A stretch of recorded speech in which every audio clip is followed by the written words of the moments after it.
नमस्कार मित्रांनो,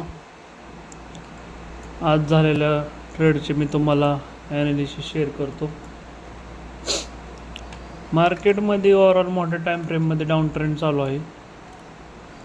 down trend चालू असल्यामुळे आपण ह्या मोठमोठ्या लेवलची लिक्विडिटी इथे या प्रकारे मार्क केल्यानंतर आपण असा प्लॅन केला ही लिक्विडिटी स्वीप झाली की आपण सेल साईडला ट्रेड प्लॅन करणार. आपली स्ट्रॅटर्जी सोपी आहे.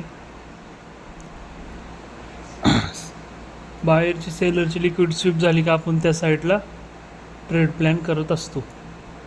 आपण या ठिकाणची लिक्विडिटी 15 मिनटामध्ये शिफ्ट झाल्यानंतर आपण ह्या कॅन्डलला 5 मिनटामध्ये शिफ्ट झालो. 5 मिनटामध्ये शिफ्ट झाल्यानंतर आपण इथं एक ट्रेड प्लेस केला. अगोदर इथं ट्रेड प्लेस केल्यानंतर आपण मार्केटमध्ये व्हॉलॅटिलिटी जास्त असल्यामुळे आपण SL C2C आणून ठेवला होता. आपला SL या ठिकाणी C2C हिट झाला. त्यानंतर आपण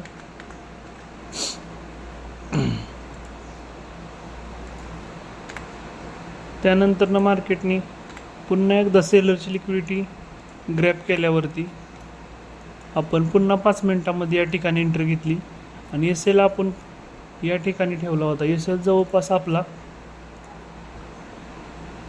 एक 90 पिप्स SL होता आणि यामध्ये ऑलमोस्ट आपण टार्गेट 194 पिप्स आपण टार्गेट यामध्ये अचीव केलेलं आहे. मार्केटमध्ये व्हॉलॅटिलिटी जास्त असल्यामुळे SL मोठे येत आहे आणि टार्गेट बी मोठे मोठे मिळत आहेत. त्यामुळे क्वांटिटी साईज मॅनेज करून ट्रेड करणे गरजेचे आहे. छोट्या अकाउंटवरती मोठी लॉट साईज घेणे म्हणजे अकाउंट वायपट होण्याची शक्यता असते. त्यामुळे आपण छोटेच लॉट साईज घेऊन आपण ट्रेड करत आहोत. चला आपल्या पप्पावरती दाखवतो मी तुम्हाला की कालचे झाले ट्रेडचे प्रॉफिट.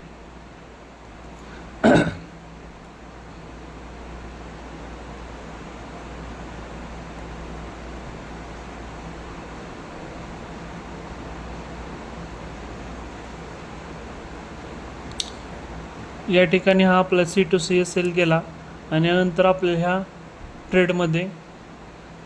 ट्रेडमध्ये चांगले असे प्रॉफिट असे या ठिकाणी मिळालेले आहे.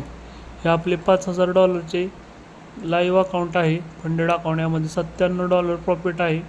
4 दिवस झालेले आहेत.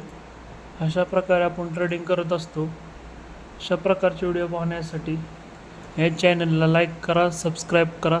धन्यवाद.